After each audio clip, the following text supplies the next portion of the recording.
Hello dears gangs, आज की इस वीडियो में मैं डिस्कस करने जा रहा हूँ टाइम इंडिपेंडेंट पर्टर्बेशन थ्योरी। तो basically time independent perturbation theory के जो एस्पेक्ट्स हैं उन पर मैं डिस्कशन दूंगा, बताऊंगा कि टाइम इंडिपेंडेंट पर्टर्बेशन थ्योरी किसे कहते हैं। साथ साथ एक लॉन्ग टर्म जो इसमें लॉन्ग मैथमेटिक्स है उसे मैं स्किप करूंगा, और कुछ वीडियो मैंने टाइम इंडिपेंडेंट पर्टर्बेशन थ्योरी पे पहले भी अपलोड किए हैं, उनकी भी मदद ले सकते हैं। तो ये मेरा जो लेक्चर है वो टोटली अप्लाइड रहेगा, और केवल मैं इसका एप्लीकेशंस के पोर्शन में ये जरूर बताना चाहूंगा कि इसके फायदे क्या हैं, क्यों पढ़ रहे हैं हम इसे। बेसिकली पर्टर्बेशंस है क्या और पर्टर्बेशन का क्या रोल होता है। पर्टर्बेशन का सबसे जो सिंपलेस्ट मतलब वो होता है किसी सिस्टम को डिस्टर्ब करना। वो डिस्टर्ब जो होते हैं वो हमारे जनरली सिस्टम्स को जो डिस्टर्बेंस आते हैं वो एक्सटर्नल इन्फ्लुएंस से आते हैं। आप कहेंगे सर कोई एग्जाम्पल बता दो, तो आप क्या सोचते हैं जीमान इफेक्ट होता है। तो जीमान इफेक्ट में क्या करते हैं, स्पेक्ट्रल लाइन के ऊपर मैग्नेटिक फील्ड अप्लाई करते हैं। जब हम मैग्नेटिक फील्ड अप्लाई करते हैं तो पर्टर्बेशन ही होता है, क्योंकि मैग्नेटिक फील्ड क्या करता है, स्प्लिटिंग कर देता है, और स्प्लिटिंग जो होती है वो बेसिकली उसके लिए जिम्मेदार पर्टर्बेशन ही होता है। उसके अलावा जब स्टार्क इफेक्ट में बार्बर लाइन को जब हाइड्रोजन को हम इलेक्ट्रिक फील्ड में पुट कर देते हैं तो वो भी स्प्लिट हो जाती है। तो जो स्प्लिटिंग के कॉज होते हैं, चाहे वो स्टार्क इफेक्ट है चाहे वो जीमान इफेक्ट है, वो सबके पीछे जिम्मेदार जो होती है वो पर्टर्बेशन ही होती है। मीन्स सिस्टम के अंदर डिस्टर्बेंस किया जा रहा है। अब डिस्टर्बेंस दो तरीका के हम लेके चलते हैं। एक डिस्टर्बेंस ऐसे जिसमें पोजीशन चेंज होती है, पोजीशन के फंक्शन होते हैं, और एक पर्टर्बेशन ऐसे होते हैं जो टाइम के फंक्शन होते हैं। तो perturbations are basically two types. One is when perturbations are dependent upon the position, and एक perturbations ऐसे होते हैं जो टाइम पर डिपेंड करते हैं। जब हम perturbation टाइम डिपेंडेंट पे जो निर्भर करते हैं उनके लिए हम लगाते हैं टाइम डिपेंडेंट perturbation थ्योरी। और जो perturbations टाइम से इंडिपेंडेंट होते हैं, जो टाइम पर निर्भर नहीं करते, केवल किसके फंक्शन होते हैं, पोजिशन के, उनके ऊपर हम अप्लाई करते हैं टाइम इंडिपेंडेंट perturbation थ्योरी। तो पर्टर्बेशन जो हमारे हमारे हम सिंपल मतलब में कह सकते हैं, वो हमारा सबसे सिंपलेस्ट मतलब होता है कि जब हमारा v पर्टर्बेशन पोटेंशियल जब हमारा फंक्शन होता है पोजीशन का, और जनरली किससे इंडिपेंडेंट होता है, इंडिपेंडेंट अपॉन टाइम, टाइम पर निर्भर नहीं करता, उसको हम बोल रहे होते हैं बच्चों टाइम इंडिपेंडेंट पर्टर्बेशन थ्योरी। हम इस पर अप्लाई करते हैं। और दूसरा पर्टर्बेशन पोटेंशियल, जो पर्टर्ब कर रहा है पोटेंशियल, अगर वो फंक्शन टाइम का है, टाइम टी पे डिपेंड करता है, तब वहां पे हम लगाते हैं टाइम डिपेंडेंट पर्टर्बेशन थ्योरी।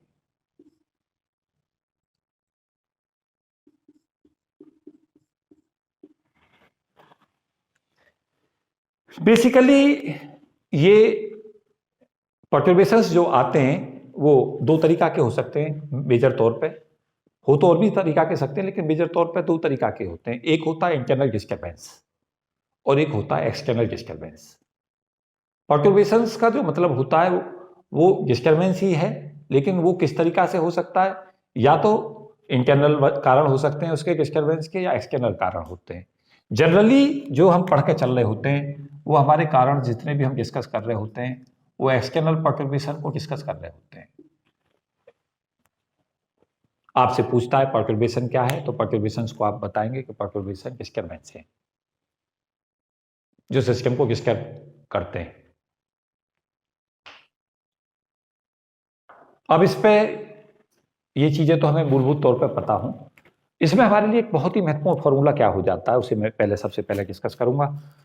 इसके अंदर इसे हम जब पार्ट्स में बांटेंगे तो ऐसे बांटेंगे, first order energy correction perturbation के लिए, फिर होगा first order wave function correction, wave function में क्या करेक्शन होगा अगर पर्टर्बेशन अप्लाई हो रहा फर्स्ट ऑर्डर में। फिर हम लेते हैं सेकंड ऑर्डर एनर्जी करेक्शन, फिर लेते हैं हम फोर्थ पे second order wave function correction. ये एस्पेक्ट हमें इसमें पढ़ने हैं। पूरा लेक्चर मैं बताना चाहूंगा ये अप्लाइड कंसेप्ट पर डिस्कशन मेरा रहेगा। साथ साथ बताऊंगा फ्यूचर पॉसिबल क्वेश्चंस क्या हो सकते हैं। ये मेरा सब वीडियो में आता है जनरली। साथ साथ ये भी बताना चाहूंगा कि मैक्सिमम कंपटीशंस की दुनिया में क्वेश्चन आते हैं इन टॉपिकों से। अगर क्वांटम मैकेनिक्स के 4 सबसे महत्वपूर्ण टॉपिक्स में कहूं तो ये परटर्बेशन, एक हमारा WKB, एक वेरिएशन प्रिंसिपल, उसके साथ साथ स्कैटरिंग, ये सारे टॉपिक्स ऐसे हैं जहां से क्वेश्चंस पूछे जाते हैं। और एक बहुत ही इंपॉर्टेंट टॉपिक मैं जिसे कहूंगा वो रहता है हमारा पॉली स्पिन मैट्रिक्स का। इससे बहुत क्वेश्चन पूछा जाता है पॉली स्पिन मैट्रिक्स का। एक पूरा लेक्चर दूंगा मैं पॉली को, उसको पॉली को डेडिकेट करूंगा इस लेक्चर को, कुछ पॉली के बारे में भी डिस्कस करूंगा वहां। तो ये हमारे सबसे महत्वपूर्ण 5 टॉपिक हैं जिन्हें मैं आगे डिस्कस करने जाऊंगा। आज मैं इसका एक छोटा सा पोर्शन कवर कर रहा हूँ जहां पे मैं आपको बता रहा हूँ फर्स्ट ऑर्डर एनर्जी करेक्शन हम कैसे निकालते हैं, क्या इस पर क्वेश्चंस आते हैं फर्स्ट ऑर्डर एनर्जी करेक्शन पे, कैसे हमें लेके सॉल्व करने होते हैं। इस बार भी क्वेश्चन था गेट के एग्जाम में। गेट जब मैं वीडियो दे रहा हूँ तो गेट 2001 के पेपर के बाद में ये वीडियो मैं बना रहा हूँ, तो उसका क्वेश्चन मैं डिस्कस भी करूंगा जो इस बार आया है। तो फॉर्मूला हमारे लिए है महत्वपूर्ण होगा। मैं डेरिवेशन पे तो नहीं जा रहा हूँ उसके पे के डेरिवेशन कैसे आता है। जिन लोगों को ये है कि उन्हें डेरिवेशन सीखना तो सीख सकते हैं। हाँ, रेफरेंस में बता देता हूँ। अगर आप बहुत सिंपल लैंग्वेज में चाहते हैं तो एडवांस क्वांटम मैकेनिक्स सत्यप्रकाश आप कंसल्ट कर सकते हैं। उसमें डेरिवेशन दे रखा है टाइम इंडिपेंडेंट परटर्बेशन थ्योरी का, और बहुत अच्छे से दे रखा है, तो आप उसको कंसल्ट कर सकते हैं। खासतौर से अगर IAS के सिलेबस में है तो वहाँ पर पूछा जा सकता है। MSc के एग्जामों में तो अक्सर पूछा ही जाता है। लेकिन ये लेक्चर क्योंकि ये वीडियो मेरी MSc के बच्चों को नहीं है, ये पूरी वीडियो कॉम्पिटिटिव एग्जाम के ओरिएंटेशन से बना रहा हूँ, तो चाहूँगा कि मैं कॉम्पिटिशन्स के हिसाब से इसमें आपको डिस्कस कर दूँ चीज़ें। यहाँ जो हमारा क्वेश्चन सबसे पहले मैं शुरू कर रहा हूँ, ये एनर्जी करेक्शन का एक एक्सप्रेशन से मैं शुरू करूँगा। फर्स्ट ऑर्डर एनर्जी करेक्शन कैसे निकालते हैं, तो उसका फॉर्मूला मैं सिंपल लिखूंगा और उस पर क्वेश्चन बताऊंगा कैसे कैसे आते हैं, कैसे कैसे उन्हें हम हैंडल करें। ई का मतलब एनर्जी पढ़ें। First order energy correction. आप कहेंगे कि सर एनर्जी करेक्शन का क्या मतलब है। एनर्जी करेक्शन का सिंपलेस्ट मतलब यह है कि जब हम सिस्टम परटर्ब्ड होगा तो उसकी एनर्जी चेंज होगी, तो हम ये निकालने की कोशिश करते हैं कि एनर्जी में बदलाव क्या आया, कितना आया। मैं जितने भी क्वेश्चंस इसमें कंपटीशंस की दुनिया में आए, नेट गेट, पार्क जेस, टिफर जैम, कोशिश करूंगा ज़्यादातर टॉपिक कवर करा दूं, और खासतौर से अप्लाइड पोर्शन। देखो, इसमें एनर्जी करेक्शन का सबसे महत्वपूर्ण फॉर्मूला होता है, इसे मैं नोट कर रहा हूँ ई गैस से, एनर्जी करेक्शन को। इसको एक्सप्रेशंस में याद रखें, इक्वल टू इसका फॉर्मूला होता है ग्राउंड स्टेट वेव फंक्शन का complex conjugate perturbed potential Sai not. और उसमें क्वेश्चन में देख लें क्या, अगर प्रॉब्लम है 1D की तो यहाँ dx ले लें, अगर प्रॉब्लम 2D में दे रखी है तो dx dy ले लें, अगर 3D में दे रखी है तो dv को dx dy dz ले लें। तो आप यहाँ मैंने ये जगह क्यों छोड़ दी मुझे नहीं पता, प्रॉब्लम में किसकी ले रहा हूँ। अगर मैं लेकर चलता हूँ 1D की, फंक्शन है x का, तो यहाँ पे जो ये चिन्ह है इसकी जगह पे हम ले लेंगे dx। अगर साई नॉट फंक्शन किसका है, x का, और परटर्ब्ड पोटेंशियल x का फंक्शन है, तो यहाँ पे dx ले लेंगे।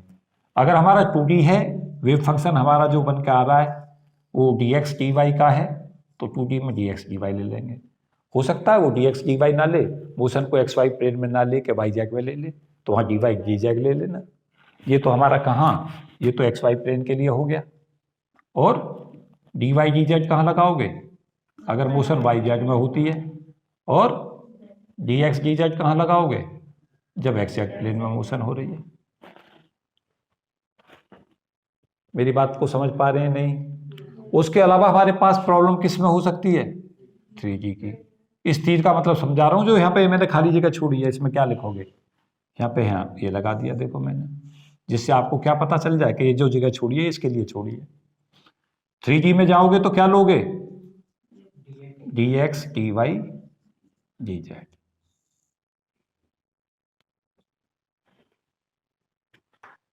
बताओ यहां तक कोई दिक्कत है। जैसे ही आप फॉर्मूला लिखें, सपोज किया मैंने इस पे, अब मेरे पास विकल्प क्या है उसे सोचें।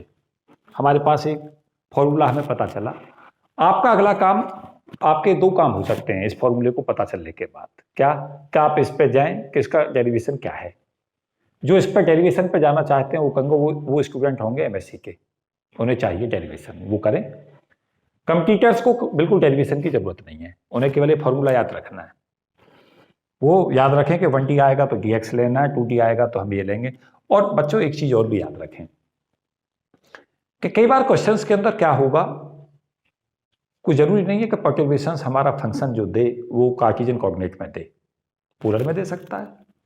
अगर साई फंक्शन हमारा x का दे रखा है और पर्टिकुलर पोटेंशियल हमारा वीपी x का फंक्शन है, तो आप प्रॉब्लम को इस फॉर्म से सॉल्व करेंगे।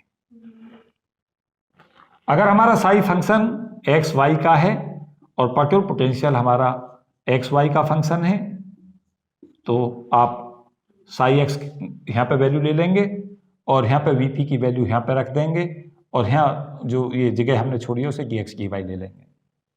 पर्टिकुलर पोटेंशियल हमारा वाई जेड का फंक्शन है, साई हमारा वाई जेड का फंक्शन है, तो यहाँ पे डी वाई डी जेड ले लेंगे। सिमिलर हमें चलना है, आगे भी ऐसे ही चलना है। 3D में जाना है तो यहाँ dx dy ले लेंगे, vertical potential X Y Z का फंक्शन होगा। ये हमारे दिमाग में क्लियर रहना चाहिए। अब देखें हमारे क्वेश्चंस आते क्या हैं और हम उन क्वेश्चनों को कैसे हैंडल करते हैं। एक क्वेश्चंस जो मैं बहुत पहले से प्रोजेक्ट कर रहा था, इस बार आया, अभी गेट का जो पेपर था उसी से मैं इसकी शुरुआत भी करना चाहूंगा।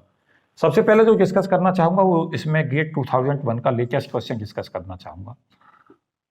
बड़ी खुशी मिलती है एज ए टीचर मुझे जब मैं बता देता हूं कि क्वेश्चन ये आने वाला, वो आता है।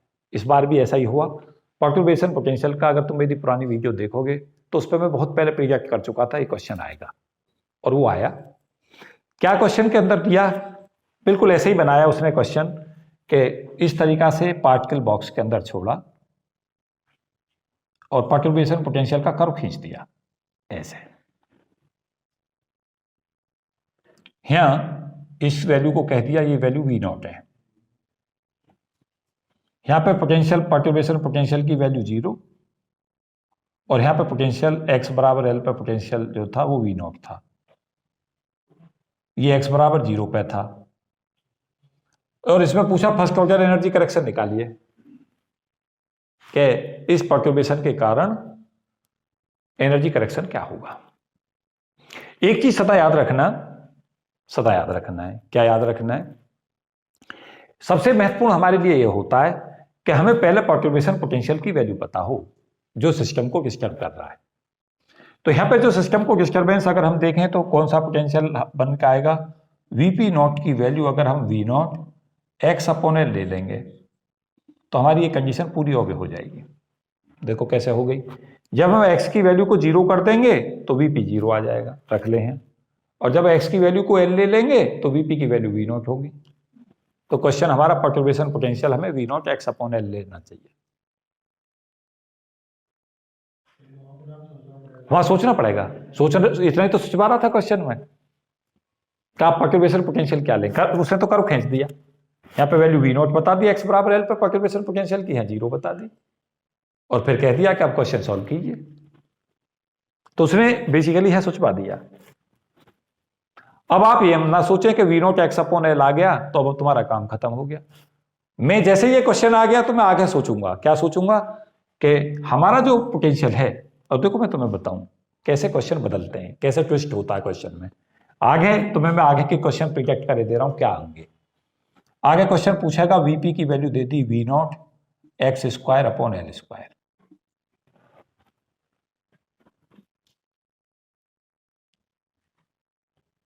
आगे फ्यूचर क्वेश्चन ये आ चुका, ये मुझे पहले से ही पता था, मैं बहुत पहले लेक्चरों में इस बात को बता चुका था कि ऐसे क्वेश्चन आएगा। इस वाले का मेरा फ्यूचर प्रोजेक्शन है। तुम कहोगे सर यही आएगा, मैं कहूंगा ये हो सकता है ये ना आए, V naught x cube by L cube दे दे, और कोई जरूरी नहीं है, हो सकता है यहाँ इसमें इस तरीका का कर्व बना दे पैराबोलिक शेप का।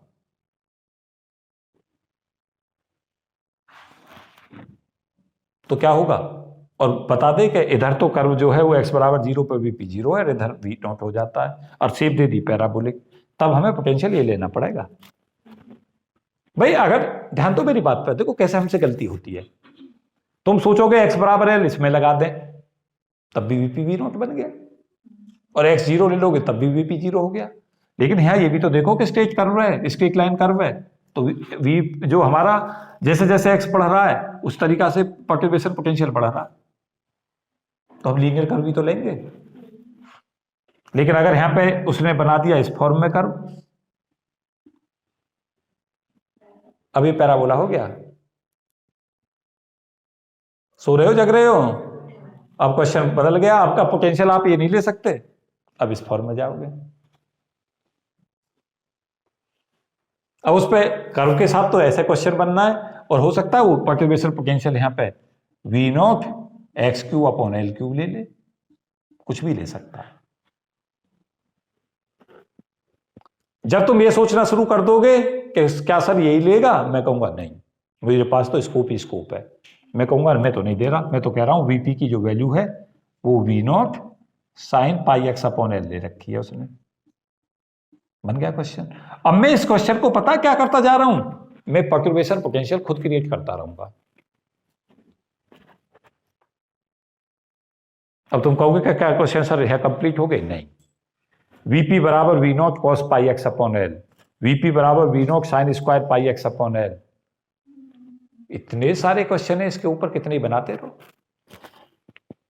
बनते रहेंगे। अब हम परटर्बेशन को किस पे अप्लाई कर रहे हैं? एक हमने टॉपिक उठा रखा है, कौन सा उठा लिया? पार्ट के लिए बॉक्स उठा रखा है, उसके लिए सॉल्व कर रहे हैं। तुम कहोगे सर और कितने के लिए करोगे? मैं कहूंगा इसी के लिए क्यों करूंगा, मैं हार्मोनिक ऑसिलेटर पे जाऊंगा, फिर मैं परटर्बेशन के क्वेश्चन किसके लिए सॉल्व करूंगा? हाइड्रोजन एटम के लिए करूंगा।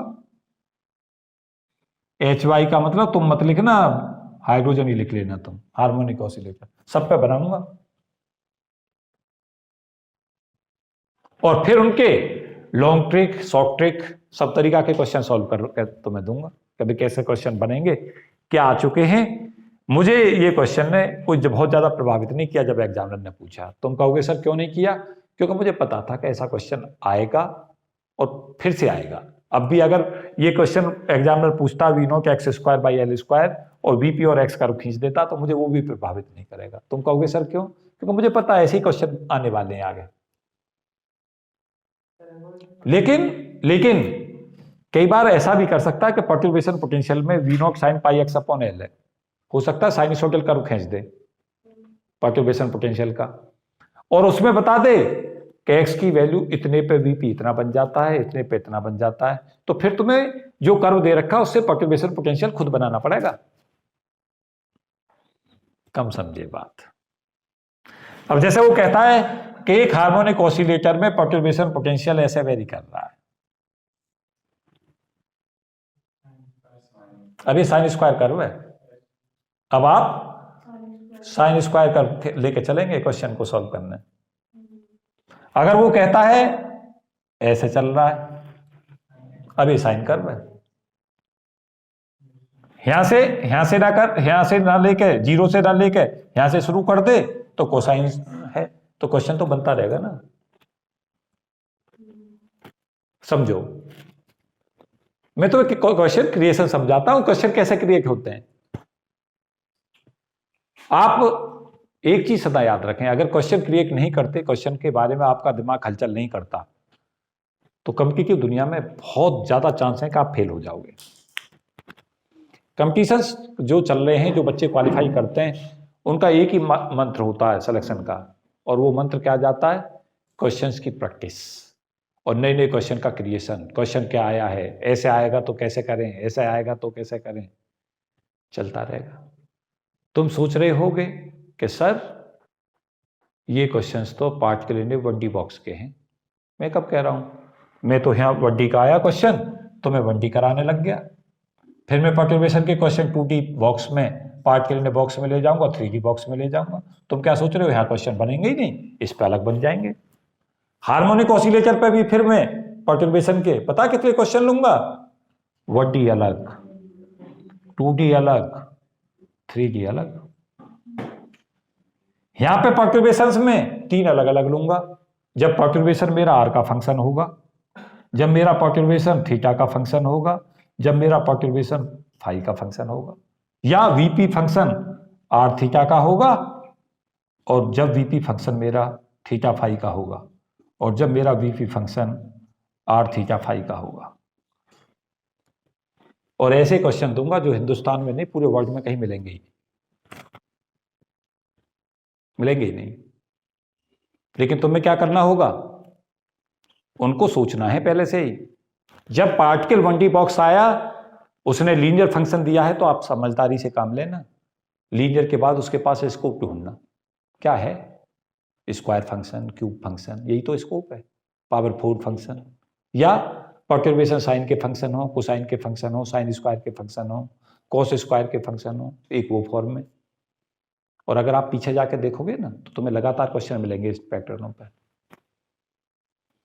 जब आप ये सोच रहे हो कि अब एग्जामिनर के स्कोप खत्म हो गए, तो आप बहुत गलती पे होते हो। तो उसके पास स्कोप कभी खत्म नहीं होता, कभी नहीं होता, ना कभी होगा। फिर वो पता है क्या करेगा, उसके पास साइन पे पूछ चुका है, एक्स पे पूछ चुका है, इससे ज्यादा आसान क्वेश्चन कुछ हो ही नहीं सकते। मुझसे पूछोगे कि इससे कोई आसान क्वेश्चन होते हैं, मैं कहूंगा बिल्कुल नहीं होते।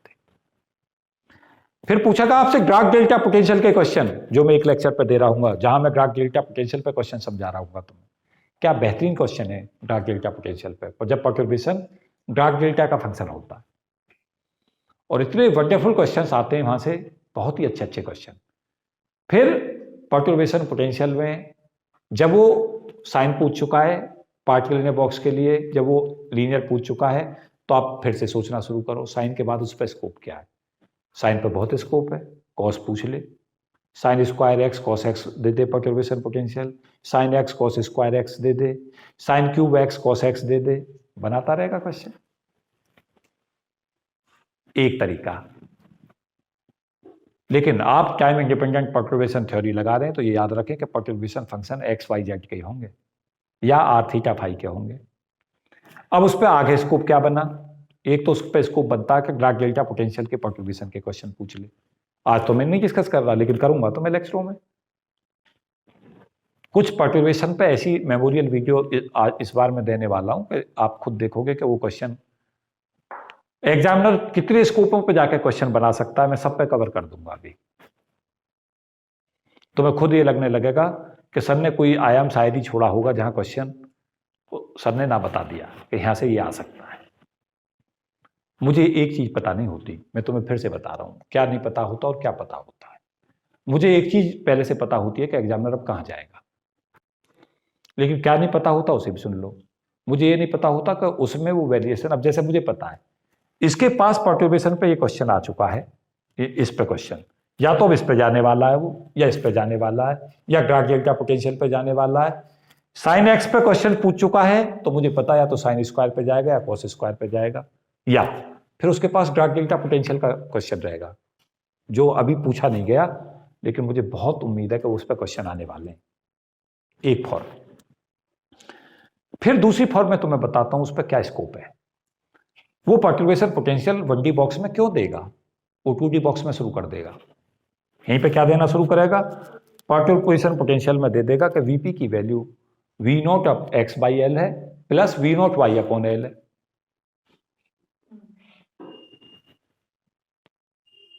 तुम सोच में पड़ जाओगे, क्या क्या कहते भैया क्वेश्चन घुमा दिया, कुछ ना घुमाया, जो और पार्टिकल में कह दिया उसने कि पार्टिकल जो स्क्वायर बॉक्स में, तो जो V naught X by L के साथ हो रहा है वही V naught Y upon L के साथ होना। एक के साथ एनर्जी करेक्शन निकालो, दूसरे के साथ उतना ही ऐड कर दो, आ जाएगा आंसर। मैं प्रोफेसरों को भी फ्यूचर स्कोप दे रहा हूं, भाई ढूंढो और देखो ये क्वेश्चन तुम्हारे पास है, बनाओ। फिर V naught X square upon L square plus V naught Y square upon L square बनने लग गए। ये 2D में चालू कर दो। तुम कहोगे सर क्या अब 2D का स्कोप खत्म, मैं कहूंगा क्यों स्कोप खत्म है, वीपी की वैल्यू को ले लो, V naught sine pi x upon L sine pi y by L. तुम सोचोगे अब स्कोप खत्म, मैं कहूंगा साइन साइन मत लो, अब कॉस ले लो।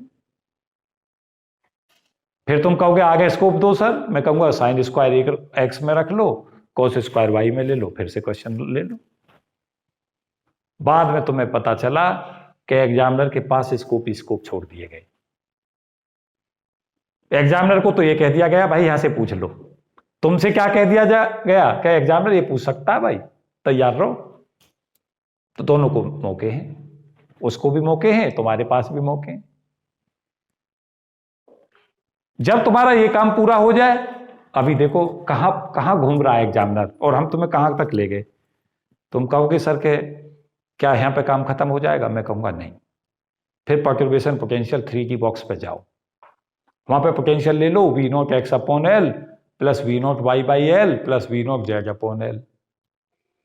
अब तुम्हें पता चला x बाई एल वाले का अलग सॉल्यूशन करना, y बाई एल का अलग, z बाई एल का अलग। और बॉक्स में फिर से एक बात देखना, मैं क्वेश्चन को फिर बदल दूंगा। बॉक्स में क्यूबॉइड भी कर सकता हूं और क्यूब भी कर सकता हूं, दोनों के सॉल्यूशन बदलेंगे। कहां तक ले जा रहा हूं तुम्हें? आगे 10 साल तक एग्जामिनर यहां घूमेगा। घूमता रहो भाई, मैंने तो पहले ही बता दिए। ऐसे क्वेश्चंस बनेंगे आगे। और तुम ये सोचने लगो कि अब स्कोप नहीं रहेगा, तो तुम ये मत सोचो उसके बाद स्कोप नहीं है, स्कोप फिर भी है। लेकिन मैं तुम पे दया खाता हूं। दया समझ गए हो? दया कैसी कर दी कि तुम्हें आगे के स्कोप नहीं बता रहा, लेकिन आगे के अगर स्कोप मैं बताना चलूंगा तो फिर से चलेगा। फिर जब इन पे घूम लेगा तो पार्टिकल इन रिंग में, मैंने एक video the particle on a ring wave function बताओ। अब बच्चों को पता ही ना होगा, उसमें परटर्बेशन पोटेंशियल देना शुरू कर दूंगा। एक ऐसी फिजिक्स जो अभी किताबों का पार्ट नहीं है, लेकिन मैं तुम्हें ये बताने की कोशिश कर रहा हूं कि क्वेश्चनों की भरमार रहती है सदा पूछे जाने की, कितने ही क्वेश्चन बनाए जा सकते हैं। जब हमारे टीचर हमें 2-4 क्वेश्चन बना देते थे तो बड़ी खुशी मिलती थी कि अरे सर ने तो क्वेश्चन बना दिया। हमें नहीं पता था कि एक दिन हम भी बोर्ड पर खड़े होकर सोचा करेंगे कि इतने सारे क्वेश्चन कैसे बनते हैं। और हो सकता है तुम हमसे भी 4 कदम आगे पहुंच जाओ। क्वांटम में हो सकता है एक ही टॉपिक पे 200, 400, 600 तक सोच लो। लिमिट कुछ नहीं। तुम ये मैं सोच रहा कि लिमिट है, लेकिन मैं कहूं कि कुछ पैटर्न में बदलाव होने वाला है, तो चाहे वो क्वेश्चन अलग अलग हो रहे हैं, लेकिन करने का जो पैटर्न है सॉल्यूशंस का, वो केवल 2 ही पैरामीटर पे खत्म है। क्या? जब परटर्बेशन है, ध्यान देना मेरी बात है, बहुत सारे लोग सुन नहीं रहे हैं मेरी बात, ध्यान से सुनो भाई। क्या उतारने लग गया? ड्राइंग मत कर भाई। क्यों जी? हमारी बंगाली की दावत करनी पड़ेगी अब, कोई अगर बीच में मुझे डिस्टर्ब करेगा। बंगाली की दावत जानते हो? पूरी क्लास की दावत, और जो उनके साथ और हैं वो उन्हें बुलाने के लिए फ्री हैं, है ना? तो मैं ये डायलॉग जो पहले किसी दिन समझाऊंगा क्लास में, आज नहीं समझा रहा, आज तो मैं अपने सब्जेक्ट में खो गया, है ना? मुझे नहीं पता तुम नहीं खोए, मैं खोया हुआ हूं। मैं तो वापस लौटने में अभी मुझे देर लगेगी। अभी मैं परटर्बेशन सोच रहा हूं। सपोज किया कहता है perturbation potential V0 x upon L है plus V0 y upon L है। पार्टिकल 2 डायमेंशनल बॉक्स में है और वो स्क्वायर बॉक्स में है। अब इसमें एनर्जी करेक्शन निकालो। कुछ मत करो, V0 x बाई एल का जो एनर्जी करेक्शन है सिमेट्री लगाना, इसका निकाल लेना, V0 y एल के लिए उतना ही जोड़ देना, आंसर आ गया, सॉल्व हुआ। अब आप इसमें प्रॉपर्टी क्या लगाएंगे? जिसका एनर्जी करेक्शन जिस डायरेक्शन में लगा रहे हैं उस डायरेक्शन में अलग अलग करके चलें। क्या करें? जब यहां पे लेकर चलें एनर्जी में, तो x डायरेक्शन में चल रहे हैं तो x डायरेक्शन में भी फंक्शन ले लें, परटर्बेशन x में ले लें, और ये भी x का फंक्शन और यहां dx। और जहां पार्टिकल है अब उसकी लिमिट तय करेगी। पार्टिकल रख दिया उसने किस में? 0 से l है, तो लिमिट 0 से l लो x की। और पार्टिकल को कह दिया कि पार्टिकल जो है उस बॉक्स की लेंथ 2l है, तो 0 से 2l लो। मुझे क्या पता क्वेश्चन में क्या देगा, कुछ भी दे सकता है। आप कभी भी अपने माइंड को एक चीज सदा जीवन में सोच कर चलना, कभी भी इस दिमाग को चैन मत लेने दो, सोचते रहो। सोचते रहोगे तो सोचने से नई नई चीजें क्रिएट होती हैं। नई नई चीजें क्रिएट होती हैं तो हम पहले से मेंटली देखो, अगर हमने पहले से उस क्वेश्चन को सोच रखा है, मुझसे कहोगे कि सिलेक्शन का मंत्र क्या है, मैं कहूंगा एक मंत्र है। जहां तक एग्जामिनर पहुंच चुका है वहां तक आपको क्वेश्चन करने आने चाहिए, और फ्यूचर स्कोप आपको पता हो। हर वीडियो में तुम देख रहे हो मैं फ्यूचर पॉसिबल क्वेश्चन पर डिस्कशन में जरूर देता हूं। तुम कहोगे सर फ्यूचर पॉसिबल पर क्यों करते हो डिस्कस? मैं इसलिए कर रहा होता हूं क्योंकि अगर आप फ्यूचर पॉसिबल नहीं जानते कि क्या स्कोप है एग्जामिनर के पास, तो आप फिर से डिफीट करोगे एग्जाम में। एग्जामिनर जीतेगा, आप हारोगे। कौन होते हैं सेलेक्टर्स? मुझसे पूछोगे कौन होते हैं? कोई दूसरे प्लेनिक से आते हैं? बिल्कुल नहीं आते, यहीं से आते हैं। बच्चा सोच रहा होता है ये आ गया V0 x/L, उसे सॉल्व करना आ गया, अगली बार क्वेश्चन बदल दिया, उसने क्या किया, ऐसा घुमा दिया। अब वो ये नहीं सोच पा रहा कि परटर्बेशन अब ये लेना है। कई बार तो कोई ऐसा क्वेश्चन दे देता है, अब तुम्हें बताऊं मैं, तुम सोचो कि इस पे क्वेश्चंस कंप्लीट हो जाते हैं, नहीं होते। क्वेश्चंस में लिमिट दे देगा, पोटेंशियल इतना मिलता है, पोटेंशियल इतना मिलता है, बीच का कोई पॉइंट देगा उस पर पोटेंशियल इतना मिलता है, और फिर कहता है कि आप क्वेश्चन को सॉल्व कीजिए। जैसे मैं 3 पॉइंट उठा लेता हूं, क्या कहता हूं? मैं कहता हूं कि x की वैल्यू 0 पे परटर्बेशन पोटेंशियल 0 मिलता है, x बराबर L पे पोटेंशियल Vp की वैल्यू V0/4 हो जाती है, x बराबर L/2 पर, और x बराबर L पे पोटेंशियल V0 हो जाता है। बहुत सारे सोचेंगे अरे सर ऐसा क्वेश्चन आ रहा था, उसमें तो 3-3 पॉइंट पे बता रखा था, अब उसे कैसे करते हम? अब पता चला उसने कुछ नहीं कह रखा था, ये तो कह रखा है कि एक्स पर डिपेंडेंसी है। अब तुम्हें ये देखना कि इनमें से कौन सा सूटेबल बैठ रहा है। ये देखो इस पे ओबे हो गई ये कंडीशन, नहीं बनी। एक्स को 0 लो, Vp 0 हो गया, एक्स को L/2 करो, V0/4 हो गया, एक्स को L लो, Vp की वैल्यू V0 हो गई। तो अब ये क्वेश्चन इसके लिए सॉल्व करना है हमें, ये कंडीशंस ये बता रही थी। कोई जरूरी थोड़ी डायग्राम दे, वो कंडीशंस लगा दे, 3 पॉइंटों पर बता दे। पता ना तुम एंजॉय कर रहे हो या नहीं, मुझे तो बड़ा ही आनंद आता है कैसे चलाने में इस दिमाग को। तुमने कहा सर यही पूछेगा, मुझे क्या पता, हो सकता है इस पर बना दे, मैं बना ही दे रहा हूं। अब आप इन कंडीशनों को अगर उसने लगा दिया कि पोटेंशियल ऐसा डिफाइन है, तो उसने क्वेश्चन कुछ नहीं पूछा, इसका पोटेंशियल निकाल के एनर्जी करेक्शन इसके करस्पॉन्डिंग निकालना है। अभी तो मैं तुम्हें क्वेश्चन बनाने सिखा रहा हूं, और जब तुम थक जाओ जब कह देना कि अब हम थक गए सर अब मत बनाओ। एक पे ही बना रहा हूं बस, किस पे? Particle in a box. और पार्टिकल इन ए बॉक्स के केस पता कितने होंगे? 5। तुम कहोगे सर 5 कौन कौन से? Particle in 1D box, particle in 2D box के 2 क्वेश्चन, एक रेक्टेंगुलर और एक स्क्वायर, और 3D बॉक्स में क्यूबॉइड और क्यूब। 5 हैं, 5 पे फिर अलग अलग। और यहां पे क्या सिखा रहा हूं कि ये भी हम तय कैसे करते हैं। एक हम करते हैं डायग्राम से तय, कि हमें डायग्राम ही देते जैसा आपने दिया था। दूसरा हमें क्या कर दे, कंडीशंस हमें बता दे